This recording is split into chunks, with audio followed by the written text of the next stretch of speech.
اس کا جواب بورڈ پر ہے, چلیے اس کو پڑھ لیتے ہیں. حقوق اللہ کے لیے رسول اللہ صلی اللہ علیہ وآلہ وسلم نے احسان کو کچھ اس طرح بتایا کہ انسان اللہ کی عبادت اس طرح کرے کہ گویا تو اسے دیکھتا ہے. معنی کہ جب آپ اللہ تعالیٰ سے گفتگو کریں, اور جب ہم اللہ تعالیٰ سے گفتگو کس ٹائم کرتے ہیں؟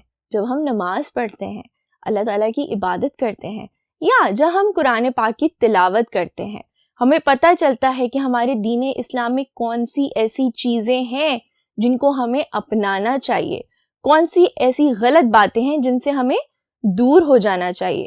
تو بڑی خوبصورت مثال ہمارے پیارے نبی نے ہمیں دی ہے کہ جب بھی اللہ تعالیٰ کی عبادت کرو, کوشش کرو کہ یہ تصور کرو کہ وہ تمہارے سامنے ہے اور تم اسے دیکھ رہے ہو. چلیے بچوں اگلے بورڈ کی طرف چلتے ہیں اور اس کا بقیہ کا جواب بھی دیکھتے ہیں.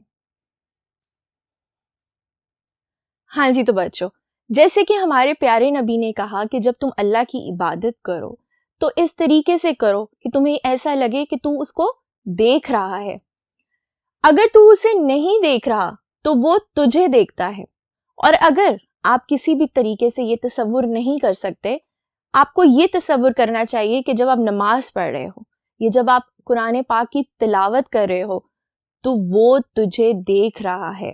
یا اگر آپ جھوٹ بولتے ہو, کوئی برائی کرتے ہو, بے حیائی کے رستے پہ جاتے ہو, تو اس کا یہ مطلب نہیں ہے کہ آپ انسانوں سے تو بچ سکتے ہو لیکن آپ اللہ تعالیٰ سے کبھی نہیں بچ سکتے, کیونکہ وہ تو ہر جگہ موجود ہے اور وہ سب کو دیکھ رہا ہے. اس لیے بچوں جھوٹ کبھی نہیں بولنا, چوری سب سے بڑا گناہ ہے, کبھی نہیں کرنا. کوشش کرنی ہے کہ ہم اللہ تعالیٰ کے بتائے ہوئے سیدھے رستے پر چلیں. جہاں اللہ نے اپنی عبادت کا حکم دیا وہاں ساتھ ہی حقوق العباد کا بھی حکم ہے. بچوں حقوق العباد کیا ہیں؟ حقوق العباد ہے بندوں کے حقوق.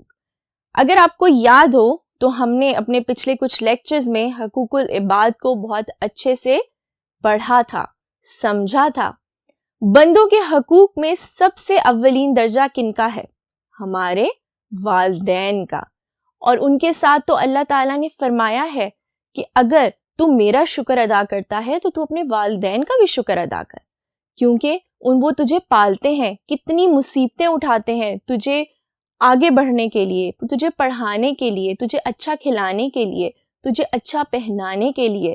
تو کوشش کر تو جتنی بھی ان کی خدمت کر سکے ان پر احسان یہ مت جتا کہ میں نے تیرے لیے یہ کیا ماں یا میں نے تیرے لیے وہ کیا باپ. کوشش کر کہ اللہ تعالیٰ کا شکر ادا کر کہ آپ کے پاس اللہ تعالیٰ کی وہ نعمتیں موجود ہیں جن کو ہم والدین کہتے ہیں, جن کو ہم ماں کہتے ہیں, جن کو ہم باپ کہتے ہیں, جس میں اولین درجہ ہے والدین کا. دیکھا بچوں, اولین درجہ حقوق العباد میں کن کا ہے؟ والدین کا. اور پھر قریبی رشتہ دار, یتیم, مسکین, قریب اور دور کے ہمسائے, مسافروں اور غلاموں پر احسان کرنے کا حکم دیا ہے. جتنے بھی ہمارے غریب رشتہ دار ہیں کوشش کریں کہ باہر دیکھنے سے پہلے ہم ان کو دیکھیں کہ ان کو ہماری ضرورت تو نہیں ہے, اور آپ جس طریقے سے ان کی مدد کرنا چاہیں آپ کو چاہیے کہ آپ کریں. جس طرح کی بھی مدد ان کو چاہیے ان کو وہ مدد پہنچائیں. پھر ہیں جی یتیم. اگر آپ کو یاد ہو تو ہم نے پڑھا تھا کہ یتیم کون ہوتے ہیں؟ جن کے سر پہ باپ کا سایہ نہیں ہوتا. مسکین کون ہوتے ہیں؟ جن کے سر پہ ماں کا سایہ نہیں ہوتا. بچوں یہ تمام وہ لوگ ہیں جن کے ساتھ حقوق العباد نبھانے کا اللہ تعالیٰ نے ہم مسلمانوں پر فرض کیا ہے کہ ہم ان تمام لوگوں کے حقوقوں کو پورا کریں تاکہ ہم اپنے اللہ تعالیٰ کو اور اپنے پیارے نبی صلی اللہ علیہ وآلہ وسلم کو خوش کر سکیں, اور قیامت کے دن ہم اللہ تعالیٰ کو بتا سکیں کہ ہاں جی ہم آپ کے بتائے ہوئے راستے پر چلے, ہم نے آپ کے بتائے ہوئی تمام فرض عبادتوں کو پورا کیا, اور جتنے لوگوں کو ہماری ضرورت تھی ہم ان کی مدد کو پیش آگے رہے. ہمارا آج کا آخری سوال جو کہ ہے آپ صلی اللہ علیہ وآلہ وسلم سب سے بڑھ کر احسان کرنے والے تھے, مثالوں سے واضح کیجئے. اس کا جواب پڑھ لیتے ہیں. حضرت عائشہ رضی اللہ تعالیٰ عنہ فرماتی ہیں کہ آپ صلی اللہ علیہ وآلہ وسلم نے کبھی کسی سے ذاتی انتقام نہیں لیا بلکہ ہمیشہ معاف فرمایا۔ فتح مکہ کے موقع پر اپنے جانی دشمنوں کو بھی معاف کر دیا اور ان کے لیے بھلائی کی دعا فرمائی۔ کتنی خوبصورت بات ہے کہ ہمارے نبی نے ہجرت مدینہ کے موقع پر، اگر آپ کو یاد ہو تو کتنے ظلم، کتنی مصیبتیں جو یہودیوں نے ہمارے پیارے نبی پر برسانی چاہیں۔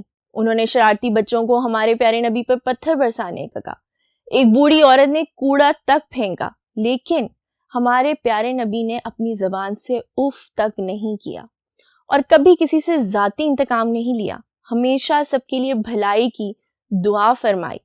اور سب سے بڑی مثال تو بچوں ہمیں ملتی ہے فتح خیبر کے موقع پر۔ کیا مثال ملتی ہے کہ جب یہودیوں کو شکست ہوئی تو اس کے بعد چاہتے تو ہمارے پیارے نبی ان کو قتل کر دینے کا حکم دے سکتے تھے، لیکن انہوں نے ان پر احسان فرمایا، ان کے حق میں دعا کی اور ان کو حصہ دیا ان تمام کھیتوں میں، ان تمام باغات میں جہاں جہاں انہوں نے مسلمانوں کی مدد کی۔ تو بچوں کیوں نہ، اگر ہمارے پیارے نبی اتنا احسان یہودیوں پہ، کافروں پہ کر سکتے ہیں تو ہم تو انہی کی امت ہیں۔ ہمیں چاہیے کہ ہم ان کے بتائے ہوئے راستے پر چلیں اور کوشش کریں کہ لوگوں کے ساتھ بھلائی کریں، ان پر احسان کریں، ان کو فائدہ پہنچائیں، کوئی دکھ، کوئی تکلیف نہ دیں اور آپس میں بھائی چارے کی فضا قائم کریں۔ چلیے بچوں، ہمارا یہ ٹاپک احسان آج یہیں ختم ہوتا ہے، جس کا ہم نے کیا مشق کا حصہ اول اور آج کیا مشق کا حصہ 2۔ آپ اپنا ٹاپک ریوائز کیجیے گا، دونوں مشق ریوائز کیجیے گا، اچھے سے پڑھیے گا، سمجھیے گا اور کوشش کریے گا کہ ان تمام باتوں پر عمل بھی کریں۔ اپنی ٹیچر سیدہ صدرہ کو اجازت دیجیے، اب ہم پھر ملاقات کریں گے اپنے نیکسٹ لیکچر میں۔ اللہ حافظ۔